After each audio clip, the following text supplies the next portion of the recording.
Bonsoir à toutes et à tous. Merci beaucoup d'être là ce soir pour cette rencontre de rentrée finalement après cette longue pause. Enfin, en tout cas pour nous c'était long, cette longue pause estivale. Rencontre pour discuter ce soir de la question de l'océan. C'est effectivement notamment dans le cadre de la fête de la science qui aura lieu plus particulièrement dans le cadre du village des sciences. Tout ce week-end, il y a toute une programmation. On vous a laissé des petits feuillets, une belle programmation samedi et dimanche sur le site de Cap Science. On a voulu se greffer au sujet de cette année. On s'était vraiment posé la question de savoir si on allait traiter la question de l'océan. On se dit, bon, c'est un sujet un peu banal, bateau, pour pas faire un jeu de mots un peu merdique. Mais on s'est très vite rendu compte qu'en fait c'était tout sauf un sujet qui était banal. D'une part parce que on a tendance à dire que on connaît mieux la Lune que l'océan. On connaît mieux la Lune que la majorité des fonds marins qui occupent notre Terre. Donc l'océan, donc je crois que c'est 71%, l'eau c'est 71% de ce que recouvre la Terre. On connaît au final très très mal. Et en parallèle de ça, et c'est pour ça aussi que ça nous semblait intéressant d'en discuter, on peut dire qu'on est un tournant. Pourquoi on est un tournant? Parce qu'on est en train de se rendre compte de pas mal de choses en ce qui concerne l'océan. Première des choses, c'est qu'on le vide cet océan. On reparlera notamment de la pêche et de la surpêche, donc on le vide.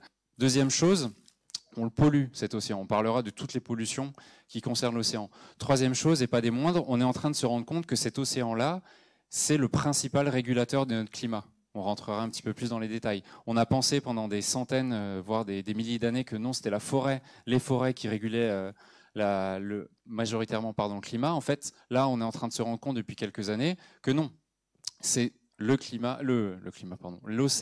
qui régule notre climat. Et enfin, et surtout, et c'est malheureusement peut-être pour ça qu'on en parle d'autant plus, c'est que cet océan devient... C'est quand je commence à parler de l'industrie, on me coupe. Oups. L'océan commence à être un enjeu majeur pour des questions d'énergie et de ressources. On parlera effectivement de l'intérêt qu'ont de nombreux pays pour les minerais et les nombreux projets offshore, notamment éoliens, qui voient le jour. Donc cet océan, c'est de moins en moins cette terra incognita. Ça va être de plus en plus un lieu qu'on va essayer d'investir pour différentes manières. Donc on est vraiment à la croisée des chemins en ce qui concerne cet océan-là. Et ce qu'on a voulu faire ce soir, c'est aborder point par point, de manière assez scolaire, point par point, pour être hyper clair, pour essayer de faire vraiment un gros focus sur cet océan-là, quelles sont les menaces et comment on va essayer de préserver au mieux cet océan. Et pour faire tout ça, sacré challenge, on a la chance d'avoir avec nous Benoît. Bonsoir. Bonsoir Benoît. Je vais te laisser te présenter et je vais aussi te laisser nous rappeler ton nom de famille parce que j'ai un gros doute et comme j'ai pas envie de faire d'erreur, je vais te demander de nous le rappeler. Je peux dire n'importe quoi alors. Non. Ouais, non. Benoît Sautour. Voilà. Donc bonsoir à toutes, bonsoir à tous. Ton micro, mademoiselle. Pardon. Ton micro juste un petit peu plus près. Plus près ? Ouais, merci. Donc je suis écologue, professeur à l'université de Bordeaux, et comme je travaille sur les océans, on dit que je suis océanographe. Alors j'ai surtout travaillé sur les zones côtières, on en reparlera, des zones côtières, c'est les zones les plus exploitées, les plus riches, c'est là qu'il y a de forts enjeux, donc voilà, j'ai travaillé là-dessus, je ne suis pas tout seul, on est nombreux à avoir fait ce choix-là. Et j'ai commencé donc à travailler sur la biodiversité du plancton, essentiellement. Et à un moment donné, il y a une vingtaine d'années, je me suis intéressé au climat parce que le climat est devenu un des facteurs importants des modifications de biodiversité. Ce n'est pas le seul et ce n'est pas le principal, mais un facteur important. Pour autant, je ne suis pas climatologue, je vous le dis tout de suite. Et puis ça m'a amené donc à créer, avec un collègue sociologue qui m'a lâchement abandonné, il est parti à la retraite maintenant, un réseau de recherche qui s'intéresse à l'impact des changements climatiques dans les territoires. Territoires, c'est nos lieux de vie. Voilà, donc j'ai un peu dérivé. Comment il s'appelle ce labo? C'est le laboratoire EPOC de l'Université de Bordeaux. EPOC pour environnement et paléo-environnement océanique et continentaux. Paléo-environnement, c'est les anciens. Environnement, c'est les actuels. Océanique, vous voyez ce que c'est. Et continentaux, parce qu'on a des collègues qui travaillent sur les eaux douces. Donc on ne voulait pas les oublier. Donc si je résume, tu es plutôt bien placé pour répondre à mes questions ce soir. si je devais faire un gros résumé. C'est gentil. Première question. Pas à toutes, hein. Donc, non, mais première question, et ça va nous mettre dans le bain, c'est j'ai fait un gros effort pour essayer de parler de l'océan et non pas des océans. Jusqu'à il y a quelques semaines, j'ai toujours parlé des océans, notamment dans les articles que j'écris, et je me suis fait reprendre par des chercheuses et des chercheurs qui traînent dans ces bureaux et locaux de CapScience. Non, ils m'ont dit, fais gaffe, c'est l'océan. Est-ce que tu peux nous dire pourquoi on parle d'un seul océan et non pas des océans? On nous a quand même appris qu'il y avait l'océan Pacifique, l'océan Atlantique, etc., etc. Bon, ça c'était pour t'embêter. Hein. Parce qu'on parle des océans et des mers, etc. Bon, ça, c'est des dénominations géographiques. Et en fait, ce à quoi font référence les collègues, c'est que l'eau qu'on a sur Terre fait partie d'un cycle. Et donc, on n'a pas l'habitude de la considérer comme ça. On a l'habitude de gérer les eaux souterraines, de gérer les eaux continentales, les eaux courantes, les eaux qui sont stagnantes, les eaux marines, et dans les eaux marines, les eaux côtières, les eaux du large, etc. Donc, par souci de simplification, on a un peu tendance à faire ça. Mais cette eau, elle fait partie d'un cycle.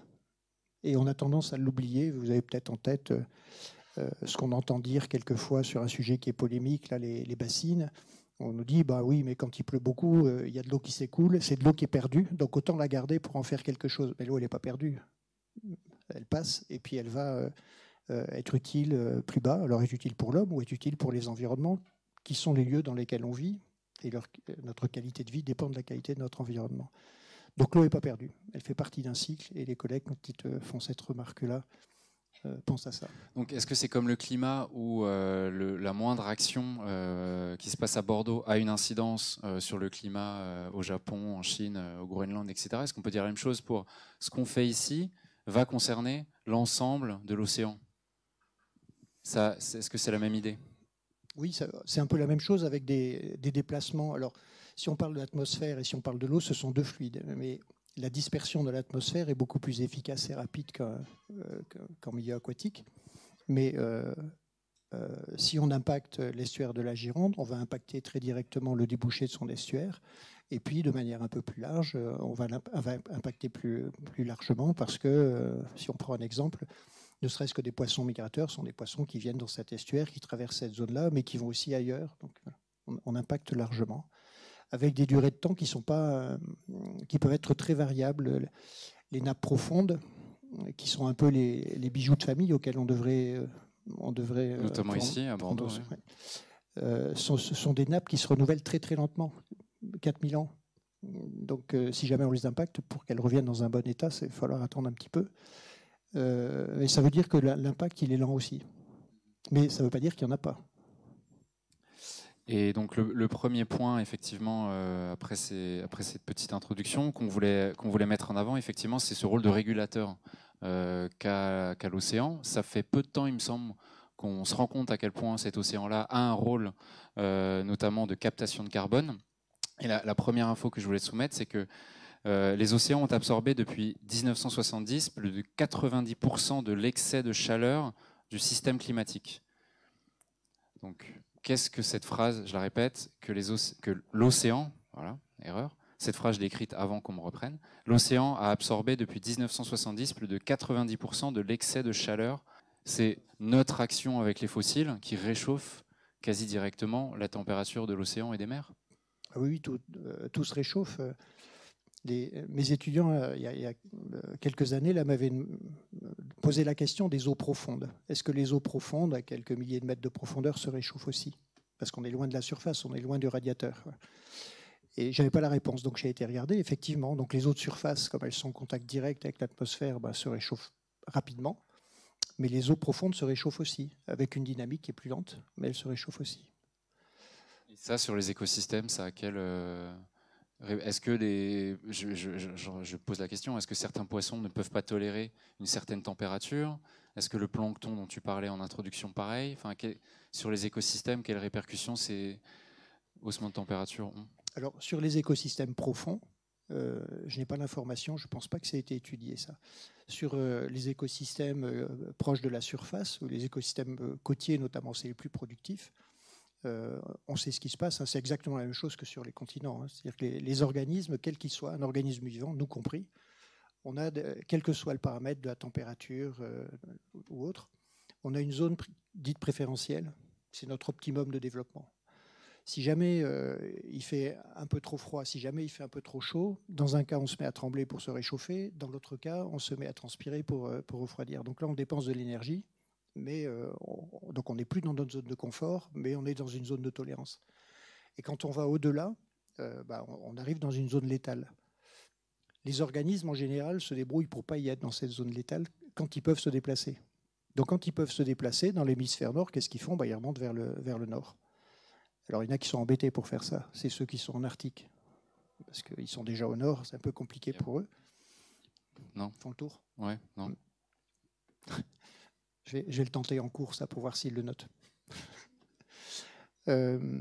Tu m'as fait perdre le fil, merci. Voilà, donc ils font ça. Donc, dans le golfe de Gascogne, il y a déjà une quinzaine d'années, on avait des dorades coryphènes, qui sont des poissons d'eau tropicale. Bon, maintenant, on les a toujours, évidemment, mais d'autres sont arrivés. Donc on les voit passer. Alors nous, on a la chance d'être dans une zone tempérée. Donc on voit partir les poissons dits d'eau tempérée froide. On les trouve maintenant, ceux qu'on pêchait chez nous, certains on les pêche sur les côtes anglaises par exemple, de manière courante alors qu'on ne les pêchait pas avant. Puis on voit arriver ces poissons tropicaux. Donc on est sur le tapis roulant. Le problème, un des problèmes, c'est pour ceux qui sont tout en haut. Et puis l'autre problème, c'est pour ceux qui sont au tout début du tapis roulant, qui sont des poissons qui sont, je dis poissons parce qu'on a pris cet exemple-là, hein, mais on pourrait extrapoler, sont des organismes qui vivent déjà dans des environnements chauds. Et donc, ils font la même chose que les autres, hein, ça se réchauffe, ils ont tendance à monter vers le nord. Donc, ça ne veut pas dire qu'à un moment, il n'y aura rien, mais certains seront partis. Peut-être que ceux qui vont rester vont proliférer parce qu'il y aura moins de compétition. Mais la question que ça pose surtout, c'est une question de l'alimentation des populations qui se nourrissent de la pêche. C'est des populations, si on prend l'exemple de l'Afrique, c'est moins le cas en Amérique du Sud, mais l'Afrique, c'est des populations qui sont en difficulté du point de vue de l'alimentation. On est dans des zones qui sont désertiques à certains endroits. Une source de protéines, c'est la pêche. Et là, on est dans une situation qui est moins favorable que la nôtre. Nous, le problème qu'on va avoir, c'est est-ce qu'on va accepter de consommer des poissons qu'on ne consomme pas habituellement? Il y aura toujours des poissons, quoi. On en reparlera avec la pêche. Un autre... On aurait aussi pu parler des ouragans qui s'enchaînent là en ce moment aux États-Unis et pas plus tard qu'hier. On a eu effectivement moindre mesure, mais qui a quand même provoqué des dégâts hier encore, l'ouragan Kirk. Ça aussi, ces phénomènes vont s'amplifier avec la hausse des températures de l'océan. Plus il fait chaud, plus les cyclones tropicaux vont remonter vers le nord et plus nous, on peut être impacté, hémisphère nord, là où on n'a historiquement pas du tout eu ce genre de phénomène. C'est bien ça ? C'est ça, ces cyclones sont en train de se déplacer un peu vers le nord et ils gagnent aussi en intensité. Alors on ne le voyait pas trop jusqu'à présent, mais bon, voilà, maintenant on a des séries de données qui le montrent. Et on le voit bien, nous, des coups de vent violents, on en avait un de temps en temps. Bon, là on voit que ça revient de manière plus récurrente, pas aussi dramatique que ce qui se passe en Floride en ce moment, mais plus violent quand même. Il y a un autre terme, c'est l'acidification de l'océan. C'est une nouvelle limite planétaire qui a été franchie là il y a quelques mois. Pareil, même question, quelle signification ça a et quelles conséquences? L'acidification de l'océan. Bon, peut-être la première chose à dire, c'est qu'on peut continuer à se baigner. Hein. On ne ressort pas sous forme de squelette et on ne pèle pas tout de suite. On ne pèle pas du tout. Hein. Cette acidification, elle vient du dioxyde de carbone, le gaz carbonique. Donc, c'est un gaz à effet de serre, c'est produit par notre utilisation des combustibles fossiles. Ce gaz à effet de serre, dioxyde de carbone, il est dans l'atmosphère et il va se dissoudre dans le milieu aquatique, donc dans l'eau de mer pour ce qui nous concerne. Et ce gaz carbonique dissout via ce qu'on appelle la chaîne des carbonates, mais peu importe, acidifie le milieu. Donc, on en produit de plus en plus dans l'atmosphère. Comme c'est à l'équilibre avec l'eau, on en diffuse de plus en plus dans l'eau, et plus on en diffuse dans l'eau, plus le pH diminue. Un pH qui diminue, c'est une eau qui devient plus acide. Alors nous, ça ne nous pose pas de problème, hein, mais ça pose des problèmes aux organismes qui ont des parties dures qui sont calcifiées. Les coraux, par exemple ? Par exemple, ouais. C'est l'expérience que ma génération, je ne sais pas si on le fait toujours, faisait avec de la craie. Je ne sais plus quand est-ce qu'on faisait ça, c'était au collège. On faisait mettre un peu d'acide ou de vinaigre sur de la craie, je crois, un truc dans le genre. Hein. Bon, ben là, c'est un peu la même chose qui se passe. Hein. Alors les huîtres adultes, par exemple, pour prendre un cas local, les huîtres adultes ne sont pas impactées. En tout cas, chez nous, on ne voit pas d'impact. En revanche, les larves d'huîtres, quand les huîtres se reproduisent, elles émettent ce qu'on appelle des gamètes, des produits sexuels dans l'eau. Il y a une fécondation et il y a une petite huître, toute petite, là, de 60 micromètres, c'est tout petit, là, qui naît si la fécondation se fait. Et elle a déjà des coquilles, mais c'est des coquilles qui ne sont pas calcifiées parce qu'elle va vivre dans la colonne d'eau pendant 3 semaines. Puis petit à petit, la calcification va se faire. Elles vont devenir plus lourdes, elles vont se poser sur le fond, puis elles vont se fixer quand elles seront sur le substrat qui leur convient. C'est à ce moment-là que c'est critique. Parce que la couche de carbone, de calcaire qui se dépose, de calcite qui se dépose est fine. Et donc, il y a des retards, il y a des malformations. Donc, on le voit par exemple chez ces organismes-là parce qu'ils ont des parties dures calcifiées. Et puis, on le voit aussi chez certaines algues microscopiques là, qui sont formées de plaques calcaires là, qui sont assez jolies. C'est tout petit, ça fait 5 micromètres. Si vous voyez les falaises de Douvres, cette couche de calcaire, les falaises de Douvres sont constituées des plaques calcaires de ces petites algues qui font chacune 5 micromètres. C'est pour vous dire comment ça produit, quoi. Voilà, ces algues-là, on observe des malformations à l'heure actuelle dans leurs plaques calcaires. Et malformation dans un cas, larve d'huître, ou dans l'autre cas, pour ces algues-là, ces petits coccolithophoridés, ça veut dire que l'animal dans un cas, larve d'huître, et la cellule dans l'autre cas, pour l'algue, sont moins protégées. Si elles sont moins protégées, il y a une mortalité qui est plus importante. Donc voilà en quoi ça impacte la biodiversité. Et est-ce que plus on va émettre d'émissions de gaz à effet de serre, moins l'océan pourra jouer son rôle de régulateur du climat, moins l'océan aura son rôle de captation? Alors, là, on parle de captation du dioxyde de carbone qui est dans l'atmosphère, qui passe dans l'eau et qui acidifie. Alors, si on veut... Là, c'est l'humain qui pense à son avenir, qui parle, qui se fiche un peu de ce que tu viens de dire il y a 30 secondes, par exemple, mais qui pense à son avenir. Donc, si on veut limiter la quantité de dioxyde de carbone dans l'atmosphère et dans l'eau, puisqu'on parle des océans, il faut qu'on trouve un moyen, s'il existe, c'est encore mieux, parce qu'on n'aura pas à l'inventer, un moyen qui en retire. Bon, il y a un processus naturel qui fait ça, c'est la photosynthèse des végétaux chlorophylliens qui utilisent du dioxyde de carbone, du gaz carbonique, pour faire de la matière végétale. On appelle ça un puits de carbone, parce que ça prend du carbone sous sa forme minérale, et puis ça le transforme en matière organique. Et quand on a un peu de chance, cette matière organique, quand elle meurt, elle va aller se stocker de manière pérenne. C'est ce qui nous a donné les réserves de charbon, quand ça s'est fait en milieu continental, ou les réserves de pétrole, quand ça s'est fait en milieu marin. Donc, tous les végétaux font ça. Si jamais ils le font et qu'il n'y a pas de stockage dans le sol, c'est un cycle qui est relativement court. Si jamais on fait une charpente en bois avec ce qui a poussé, le cycle est un petit peu plus long. Et si ça se transforme en pétrole ou en charbon, c'est encore plus long. Et c'est ça qui nous intéresserait le plus, mais c'est des échelles de temps qui sont très longues. Donc, ça veut dire, autrement dit, que si jamais on a des environnements qui sont en capacité d'héberger des végétaux qui produisent beaucoup, on a des environnements qui nous servent et qui sont très utiles. Or, parmi ces environnements, on a les zones littorales. C'est les environnements les plus riches en milieu marin. C'est 6% de la surface des océans. Les océans, tu l'as dit tout à l'heure, c'est entre 2/3 et 3/4 de la surface de la planète. Sur cette surface-là, 6%, c'est les zones littorales. Et c'est là qu'on trouve l'essentiel de la production biologique. Pratiquement tout est produit là, parce que c'est là que le milieu est riche et c'est là que la production peut se faire. Donc cette pompe de carbone, elle est super efficace. Bon, elle ne règle pas le problème, sinon on ne serait pas là pour discuter de certaines choses. Mais elle est super efficace à condition que le milieu reste de qualité. Et le milieu qui reste de qualité, là je fais référence aux pollutions des milieux littoraux. Les milieux littoraux, c'est les réceptacles de ce qui se passe sur le continent. On va en reparler effectivement. Donc, c'est pas qu'une question d'émissions de gaz à effet de serre, c'est aussi de protection de ces zones littorales pour continuer à ce que l'océan soit un puits de carbone. Fasse son travail de puits de carbone, ouais, effectivement. Allons sur les pollutions alors. Quand tu parles de pollution, qu'est-ce que tu entends par pollution? Alors là, on n'atteint qu'un sujet que je connais moins bien. Mais alors, pollution, c'est lié à la présence d'un composé chimique dans le milieu qui va impacter le fonctionnement de la biodiversité.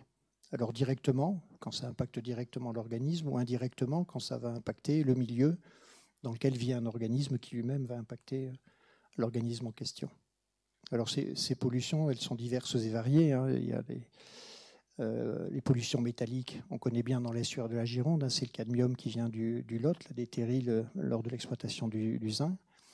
Les pollutions par les hydrocarbures, on est tous un peu concernés parce qu'il y a beaucoup notamment de circulation et ça arrive par l'atmosphère, pas uniquement.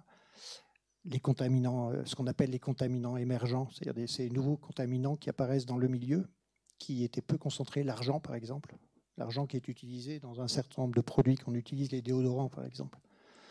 Bon, ça devient un problème à certains endroits. Et puis les composés pharmaceutiques, qui, à certains endroits, dans l'estuaire de la Seine, par exemple, induisent pour certains d'entre eux une féminisation des poissons.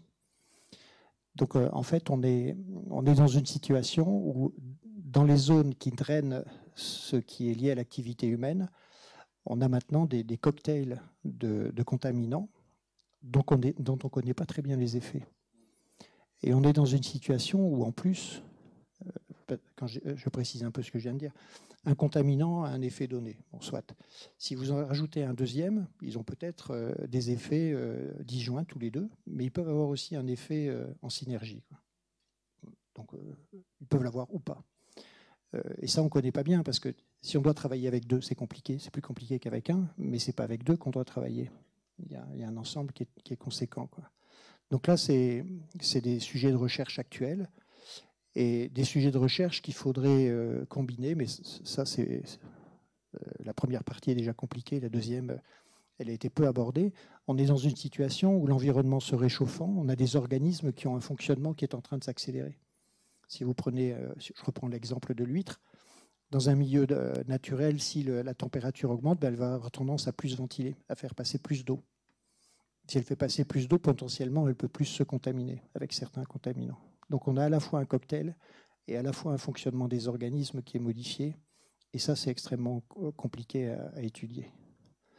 Et puis il y a les microplastiques, j'y pense en voyant le... Oui, ça c'est la pollution la plus visible, peut-être la plus connue. On parle d'un énième continent plastique. Est-ce que tu peux juste nous rappeler comment ce plastique arrive dans l'océan? Et après, on parlera des répercussions sur les écosystèmes. Le plastique qu'on a dans les océans, c'est celui qu'on a jeté. Certes. C'est le nôtre. C'est celui qui est... probablement, si on sort du bâtiment, on va en trouver. Là. Bon, il va passer dans l'eau et puis on va le retrouver dans l'océan. Alors, on parle du 7e continent. Les étudiants me demandent souvent cette histoire de 7e continent. Alors, il n'y a pas un 7e continent, il y en a un 7e et puis d'autres. En fait, ces zones-là, ce sont des zones de gire, de tourbillons, et donc qui concentrent les particules. C'est sans doute de là que viennent les légendes des bateaux pirates, des bateaux fantômes, là, parce que tout ce qui flotte se rassemble à cet endroit-là. Au large du Pays Basque, vous avez un système comme ça. Et de temps en temps, pour ceux qui connaissent les Pays Basques, il y a des arrivées massives de déchets sur les plages. Ça, c'est quand il y a eu un coup de vent, ça a déstructuré le tourbillon qui est au large, et ça déconcentre les déchets qui viennent sur les plages. Donc, ta question, là, c'est la question qui m'énerve habituellement. Enfin, c'est pas la question, c'est l'origine. Donc, mes étudiants me posent souvent cette question-là. Donc, on parle tu t'énerves pour tes étudiants? Pas après mes étudiants, après, je vais te dire après qui je m'énerve. Donc, je leur dis, je sais d'où ça vient. Donc, ça vient de chez nous. Bon. Et puis, il m'arrive de temps en temps de prendre la route entre Bordeaux et Angoulême. Tu sais que c'est en une demi-heure en TGV, hein. Tu pourrais ne pas prendre la voiture. Bref, autre sujet. C'est un autre sujet, parce que je ne m'arrête pas à Angoulême. Et après, je vais dans un coin perdu, loin de cette animation frénétique. Tu as fini de me distraire, s'il te plaît. Voilà. Bon, si jamais vous avez l'occasion de faire ça, faites ce que j'ai fait. Alors, non, ne le faites pas, parce que moi, je me suis arrêté pour prendre une photo. J'ai pris une photo du bord de la route. C'est immonde. Et c'est ça qui me fout en rogne. C'est immonde. C'est des déchets de partout. Alors, ça m'agace à plusieurs titres. C'est d'une part, vous l'avez entendu tout à l'heure, je travaille sur le climat, et puis le réseau de recherche que je coordonne maintenant, il s'intéresse aux impacts, à l'anticipation des impacts du changement climatique dans les territoires. Nos lieux de vie, ils ont à s'adapter face aux modifications du climat, mais pas que. Il y a plein de modifications qu'on vit en ce moment. Il va falloir qu'on imagine d'autres manières de faire. Et c'est compliqué. Et souvent, c'est ce qu'on me dit, et je suis d'accord, c'est par où on commence, quel est le bout de la ficelle qu'on tire, etc. Bon, c'est compliqué. Donc là, il faut qu'on soit malin, il faut qu'on prenne du temps, bien réfléchir, alors qu'on n'a pas beaucoup, je suis d'accord. Là, des déchets sur le bord d'une route, il n'y a rien de compliqué. Hein. Là, il suffit de ne pas les jeter, et ça, on n'y arrivera jamais collectivement. Il y aura toujours donc, sans doute la sensibilisation, et puis des pouvoirs publics responsables qui vont ramasser ça avant de passer les épareuses. Les épareuses, c'est ces machines avec un cylindre là, et puis des marteaux qui tournent autour. Le marteau, c'est les pièces en fer. Et c'est ça qui est utilisé pour nettoyer le bord des routes, pour couper l'herbe. Les épareuses sont passées sans que ça ait été ramassé. Ça veut dire qu'une fois que ça a été passé, c'est impossible de ramasser. C'est terminé, quoi. Et ça finit dans l'océan. Ça ne va pas grossir le 7e continent. C'est trop petit. En revanche, ça va alimenter tout ce qu'on ne voit pas. Hein. Ça va alimenter un stock de plastique qui sont déjà fragmentés et qui vont continuer à se fragmenter. Et pour ce que j'ai lu il n'y a pas longtemps, d'après les estimations faites, on a autant dans l'océan de masse de plastique visible sur ce 7e continent et ailleurs que de plastique qu'on ne voit plus, les micro- et nanoplastiques. Donc voilà pourquoi ça m'énerve. Ce n'est pas mes étudiants, c'est le fait que ça c'est pas compliqué, quoi. C'est pas compliqué. Quelles sont les répercussions de cette pollution plastique sur les écosystèmes et la biodiversité de l'océan? Alors j'ai des collègues, un collègue microbiologiste qui me disait un jour, ouais, c'est super parce que ça aide à la dispersion des bactéries. Quand elles viennent se fixer dessus, c'est vrai que ça leur sert de radeau. Bon, j'ai pas compris. Tous les supports, les bactéries, ça colonise tout. Et donc tu mets un plastique dans l'eau, il va être colonisé par des bactéries, ce plastique va dériver, donc ça permet aux bactéries d'aller se balader un peu plus loin que ce qu'elles faisaient précédemment. Donc c'est un facteur de dispersion. Bon, c'est vrai, hein, mais bon, c'est une manière de voir les choses. L'autre manière de les voir, c'est de s'intéresser aux plastiques qui ont été fragmentés et qui sont devenus invisibles à l'œil nu. C'est ce qu'on appelle habituellement les micro- et nanoplastiques. Alors l'appellation n'est pas tout à fait adaptée parce qu'il y a des gammes de taille qui sont liées à ces termes-là. Et ce qui est le plus important, c'est les plus petits. C'est des plastiques de quelques micromètres ou inférieurs à cette taille-là. Et ça, c'est des tailles qui peuvent passer la barrière de nos cellules. Si je mange un sac en plastique, je ne vais pas trouver ça bon, mais il va ressortir à l'identique. Bon, si je mange une huître, je vais la trouver bonne. En revanche, j'ai des microplastiques qui vont passer dans mon corps. Ils vont franchir la paroi de mes cellules du tube digestif. Donc ça, on le sait depuis 10-15 ans. Hein, ça a été montré, on le sait. Donc ça a été montré dans un premier temps chez les petits crustacés du plancton là, qui vivent en eau douce. Et puis plus récemment, il y a 3-4 ans, j'avais vu une publication sur des huîtres qui avaient été échantillonnées dans lesquelles on en retrouvait. Et puis depuis, si vous suivez l'actualité, on nous a expliqué qu'on en trouvait dans certaines bouteilles, dans l'eau de certaines bouteilles qu'on consomme. Enfin voilà, ça c'est ingérable. Donc le problème est là. Et pour l'instant, aux dernières nouvelles, mais ce n'est pas ma spécialité, donc il y a peut-être des nouvelles un peu plus fraîches, on ne sait pas bien encore quels sont les effets sur la santé humaine, parce que c'est quand même intéressant pour nous de se poser la question. Et ce que j'en avais vu, c'est qu'ils étaient soupçonnés d'être des perturbateurs endocriniens, oui, un de plus, quoi. Cet été, il y a une étude qui est sortie sur les effets de microplastiques dans nos organismes, et effectivement, c'est considéré, là, clairement, il y a quasiment consensus scientifique pour dire que c'est un perturbateur endocrinien qui peut avoir des effets notamment sur le système reproductif, comme beaucoup de perturbateurs endocriniens. Une fois de plus. Mais tu n'as pas répondu à ma question sur quels effets sur la biodiversité des océans, ce plastique. Le même. Ce perturbateur endocrinien qui vient perturber notre fonctionnement va perturber les organismes, alors peut-être pas à l'identique pour les mammifères marins, sans doute de manière assez proche de ce qui nous perturbe, pour d'autres organismes probablement de manière un peu différente, mais ça va amener à une modification de la dynamique de l'ensemble des espèces. Il y a pire, hein. C'est-à-dire ? Il y a d'autres contaminants, il y a d'autres impacts en milieu côtier qui impactent beaucoup plus la biodiversité à l'heure actuelle. Ça ne veut pas dire qu'il faut négliger les nanoplastiques, hein, c'est ce que je dis là. Mais il y a d'autres impacts il y a d'autres actions qui impactent beaucoup plus la biodiversité. C'est un teasing ou tu vas nous le dire J'ai essayé, oui. Alors, parmi ces impacts, les pollutions chimiques, dont on a parlé précédemment, et puis l'exploitation des ressources biologiques. C'est notre exploitation des ressources vivantes marines. On a 90%, un peu plus de 90% des stocks marins qu'on exploite complètement ou qu'on surexploite. Surexploite, on est à 30% à peu près. Ça veut dire que c'est des stocks, on ne sait pas s'ils vont reprendre, quoi. Et le reste, on est au maximum de ce qu'on peut exploiter, malgré tous les quotas de pêche, etc., qui sont mis en place. Parce que ces quotas de pêche qu'on met en place et qui font que les pêcheurs ne sont pas toujours contents, c'est des quotas de pêche qui sont mis en place à l'échelle européenne, mais dans d'autres parties du monde, ils ne sont pas mis en place à l'identique. Or, l'océan, ça s'appelle bon.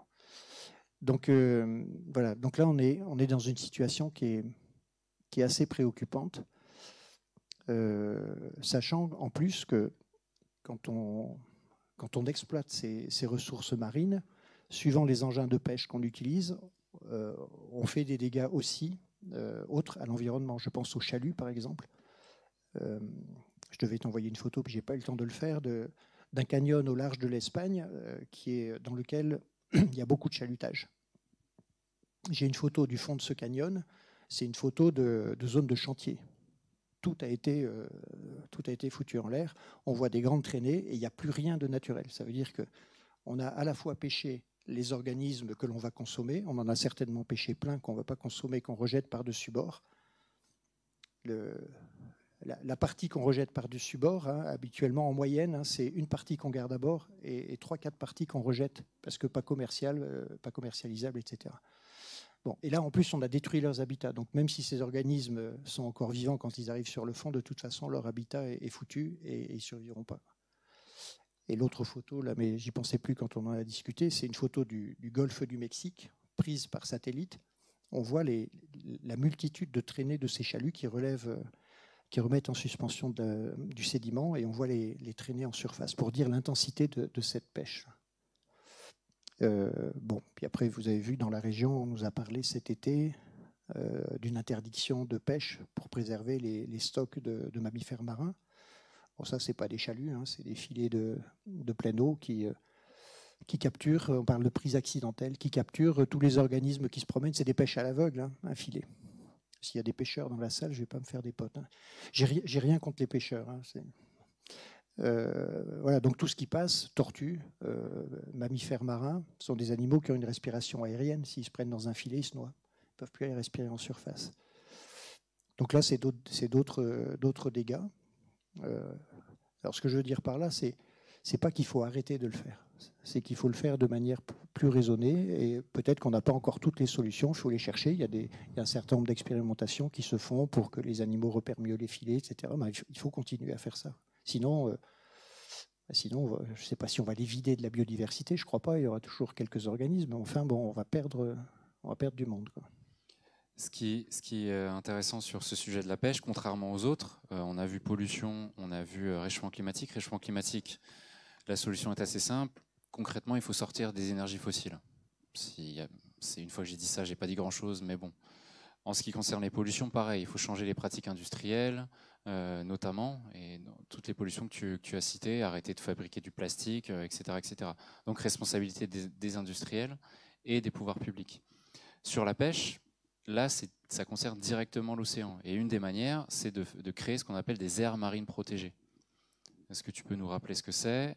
Est-ce que ça fonctionne? Et est-ce que c'est une solution pour essayer de faire en sorte que ces stocks, donc cette biodiversité, renaissent?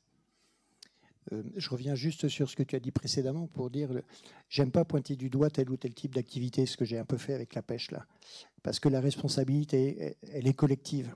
Est-ce que nous, les uns les autres, on est prêts à accepter, j'ai pris l'exemple des déodorants, est-ce qu'on est prêt à accepter de ne plus en utiliser? Est-ce qu'on est prêt à accepter de ne plus consommer tel type ou tel type de produits, etc. Je me rappelle d'une conférence que j'avais faite sur le climat et l'eau, et la ressource en eau. Il y avait une jeune femme qui était là qui nous avait dit « Mais oui, mais les plus gros pollueurs, c'est les industriels. » Et elle avait en main son téléphone portable. J'ai rien contre les téléphones portables, j'ai été mettre le mien là-bas pour pas qu'il me distrait. Mais enfin voilà quoi. Donc tu vois, il y a une difficulté. Et t'es pas dans une forme de culpabilisation des individus en disant ça? Parce qu'effectivement, à ce compte-là, on est responsable de manière égale, il faut qu'on fasse gaffe, mais une fois qu'on a dit ça, on ne parle pas des inégalités, on fait pas des sciences sociales, on met pas en avant effectivement le rôle des plus riches par rapport aux personnes qui sont en situation de précarité. non, c'est pas une question, c'est pas cette question-là. C'est à côté du sujet. On n'a pas tous la même capacité, on ne consomme pas tous de la même manière, et on n'a pas tous la même capacité, parce qu'on n'a pas la même énergie, la même culture, etc., de faire mieux. Et donc quand on pose la question, je dis d'une part que j'ai de leçons à donner à personne, que j'ai aucune préconisation à donner aux uns et aux autres, si ce n'est, s'ils se sentent concernés, de faire au mieux qu'ils le peuvent, sachant qu'on ne fera pas tous la même chose, pour les raisons que j'ai évoquées tout à l'heure. Et au mieux qu'ils le peuvent, c'est avancer en étant modeste, parce que si jamais on se met un défi trop grand, on ne va pas réussir, et ça c'est décourageant. Donc en étant modeste, c'est, je ne sais pas, moi c'est prendre le vélo une fois de plus par semaine, enfin c'est des choses comme ça. Il n'empêche que les consommateurs, c'est nous. Et on n'est pas prêts, nous, notamment occidentaux, à en lâcher sur notre niveau de vie. Collectivement, hein. Après, les individus qui sont prêts à le faire. Je ne parle pas d'aller vivre dans une caverne hein, quand je dis ça, hein, parce que c'est la remarque facile qu'on fait. Hein. Mais il n'empêche que, pour être clair là-dessus, ce à quoi on nous demande de réfléchir, le ministère de la Transition écologique là, qui existait précédemment, enfin il existe toujours, mais enfin les précédents, on produit un document sur la transition. Et ils nous ont demandé de réfléchir à un monde à plus 4 degrés. Plus 1,5 degré, c'est fini, plus personne n'en parle. Hein. La COP 21, 1,5 degré, terminé. 2 degrés, on est en train d'oublier. Et donc là, on réfléchit à plus 4 degrés. Pour la France, hein, plus 4 degrés. Ouais. Si on parle biodiversité, les estimations qui sont faites, c'est que si on continue à détruire les environnements, les habitats naturels entre guillemets, tel qu'on le fait à l'heure actuelle, et ce n'est pas le climat qui fait ça principalement, la cause est beaucoup plus locale et serait sans doute plus facile à gérer que les problèmes climatiques. Si jamais on continue à ce rythme-là, on perd la moitié de la biodiversité, pas des espèces, hein, mais des individus, à la fin du siècle. On sait où on va. Donc, on n'a pas le choix. Il faut. J'ai participé à la rédaction, je suis toujours dans la dynamique d'Acclimatera, là, qui a rédigé ces 2 livres sur l'impact du changement climatique en Nouvelle-Aquitaine. Acclimatera, oui. Ouais. On a écrit cette phrase, se préparer à vivre dans un monde différent. On n'a pas le choix. Et je pense, ça c'est un avis personnel, je pense qu'il faut qu'on s'y engage de manière volontariste et en étant dans une dynamique la plus proactive et la plus positive possible. Parce que si je regarde autour de moi, je vois des gens, et plus ça va, plus c'est le cas, qui sont plus jeunes que moi. Et donc je pense à mes étudiants, je pense à ces demoiselles, et je pense à... Voilà, donc on a besoin d'avancer de manière positive, mais on ne pourra pas continuer comme on le fait à l'heure actuelle. Et je ne cherche pas en disant ça à culpabiliser qui que ce soit. J'ai aucune légitimité à faire ça. Et pour redescendre un petit peu, si on revient à ma question sur les aires marines protégées. Alors, aires marines protégées, c'est un statut de protection que je ne connais pas bien, mais je connais suffisamment pour comparer avec... À chaque fois que tu dis que tu ne connais pas bien, en fait, tu fais une super réponse. Donc, tu peux continuer à le dire, c'est pas grave, mais arrête de te dévaloriser quand même. Non, mais là, je vais être court. Je ne connais pas les statuts. Non. Mais on peut comparer quand même aires marines protégées et réserves intégrales. En comparant ce qui se fait en Méditerranée, où il y a des réserves intégrales, depuis longtemps, on n'en a pas sur notre littoral, ou alors j'en ai raté une, mais je ne pense pas qu'il y en ait. Et parc marin, on en a un estuaire de la Gironde, Pertuis-Charentais. Alors, ce que je peux dire à ce propos-là, bon, alors évidemment, c'est l'équipe du parc, il y en a un à Arcachon aussi. Les équipes du parc ont un certain nombre de missions qui sont liées à la qualité de l'environnement, etc. Il y a des activités économiques sur ces sites-là. Et ces structures-là tiennent compte de ces activités économiques, ce qui est plutôt une bonne chose. Hein. Pas forcément pour l'environnement, mais ce qui est plutôt une bonne chose parce qu'il y a des humains qui vivent à un endroit et qu'il faut qu'ils puissent y vivre, qu'il y ait une activité économique, etc. Enfin, bon, si ça pouvait être raisonnable, ça serait mieux, mais il n'empêche qu'il faut en tenir compte. Vous avez peut-être en tête la polémique qu'il y a eu sur le parc marin Pertuis-Charentais-Gironde à propos du chalutage dans le périmètre du parc. Le parc souhaitait qu'il n'y ait pas de chalutage pour les raisons que j'évoquais tout à l'heure. Hein, ça détruit tous les habitats de fond. Bon, et je crois que c'est pas passé. Je pense que les pêcheurs ont le droit de continuer à chaluter. Bon, et puis quand je regarde les retours que j'ai de collègues qui travaillent en Méditerranée et qui ont un regard sur ce qui se passe au niveau des parcs, là, qui travaillent avec des pêcheurs, ben, là, les pêcheurs, ils pêchent autour des parcs. Parce qu'ils ont compris qu'en ayant une réserve intégrale, ils ont préservé un habitat et que dans cet habitat, il y a des organismes qui viennent, ils s'y reproduisent, et puis eux, ils se mettent autour pour pêcher, ce qui n'est pas complètement stupide. Donc c'est une bonne manière de protéger l'océan et tout ce que ça implique, oui, tout oui. ce qu'on a vu. Si c'est accepté. Tu vois, c'est... L'emprise géographique des parcs auxquels je pense en Méditerranée n'est pas la même que l'emprise géographique ici au nord, là, tu vois, qui est plus importante. C'est des environnements qui sont plus réduits spatialement, sur lesquels il y a moins d'activité. C'est difficile hein, d'arriver à préserver un environnement dans lequel vivent des personnes, tout simplement parce qu'il faut qu'on ait en tête, quelquefois je lis ou j'entends dire, il ne faut pas qu'on ait d'impact sur l'environnement. Ça, c'est une hérésie, c'est impossible. La moindre bactérie, le moindre être vivant a un impact sur son environnement parce que la vie, c'est l'échange avec l'extérieur, une cellule avec le milieu extérieur. Donc, quel que soit l'organisme, il a un impact sur son milieu extérieur. Donc, l'humain en a un forcément. Bon, on a un peu exagéré sur l'impact. Mais il n'empêche que quand on travaille sur un territoire sur lequel il y a des humains, ça veut dire qu'ils y habitent, qu'ils y vivent, qu'ils travaillent, etc. Donc il faut arriver à trouver le bon ajustement entre la protection d'un environnement qui soit encore adapté à une certaine qualité de vie. C'est le cas à beaucoup d'endroits. À d'autres endroits, ça devient beaucoup moins vrai. Tout en maintenant une activité qui permet aux humains qui sont sur ce territoire-là de vivre correctement. La question, c'est qu'est-ce qu'on met derrière correctement? Alors, pour moi, correctement, c'est de manière équitable, vertueuse, juste, etc., etc. Mais c'est compliqué. Et c'est ce à quoi sont confrontés les gestionnaires, les élus qui sont sur nos espaces de vie. Justement, là on rentre dans de la politique et de la concertation. Donc est-ce qu'il existe des débats, est-ce que tu as connaissance de tels débats dans ces environnements-là, sur les littoraux, où il peut y avoir débat entre des élus, des citoyennes, des citoyens, des pêcheurs, pour essayer de répondre à cette question de maintenir une activité économique raisonnable et protégée. Par exemple, ces parcs marins. Les parcs marins sont des structures qui permettent ce type de débat. La difficulté, c'est qu'en fait, tout est lié. La qualité de l'eau, elle dépend de ce qui se passe sur le bassin versant. Les poissons qu'on y pêche, ça dépend de la qualité de l'eau. L'activité économique des pêcheurs va dépendre de ce que je viens de citer. L'activité du boulanger du coin va dépendre du fait qu'il y a des pêcheurs ou pas. Enfin, donc c'est très compliqué, quoi.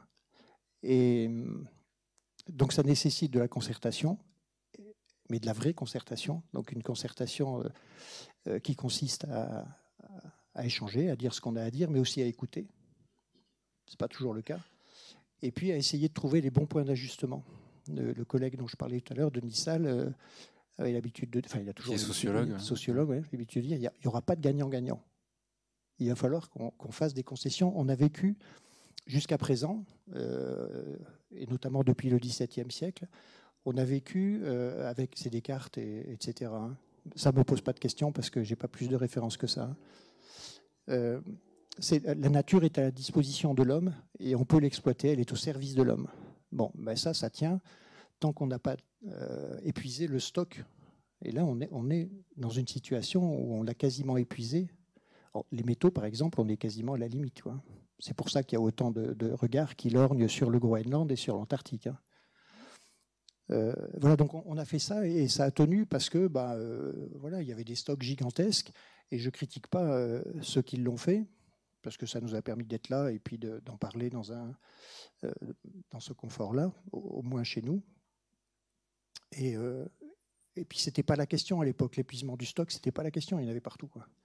Bon, ben là on y est arrivé et nos civilisations n'ont jamais connu ça. C'est une première. On n'a jamais été dans cette situation, sauf des populations vivant sur des îles. L'île de Pâques, une hypothèse sur ce qui s'est passé à l'île de Pâques, c'est un épuisement des ressources sur l'île de Pâques.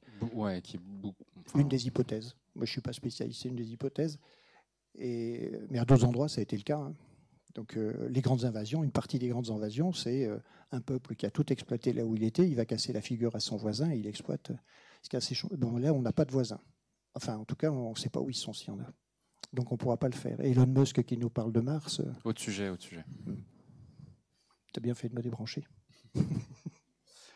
Restons sur la question de la concertation. Il y a un dernier point avant de passer à vos questions qui est intéressant. Effectivement, c'est cet océan comme lieu pour fabriquer de l'énergie. On a l'exemple avec les parcs éoliens offshore, notamment au large de Dunkerque, mais aussi au large de la Charente. Il y a deux sujets là-dedans. Il y a l'acceptation de voir ces énormes structures pour des riverains, et il y a aussi l'effet sur la biodiversité. Commençons par effectivement l'acceptation. C'est quoi ton regard là-dessus? Enfin, c'est pas mon regard, le constat c'est que c'est pas accepté. Mais ça rejoint notre discussion précédente.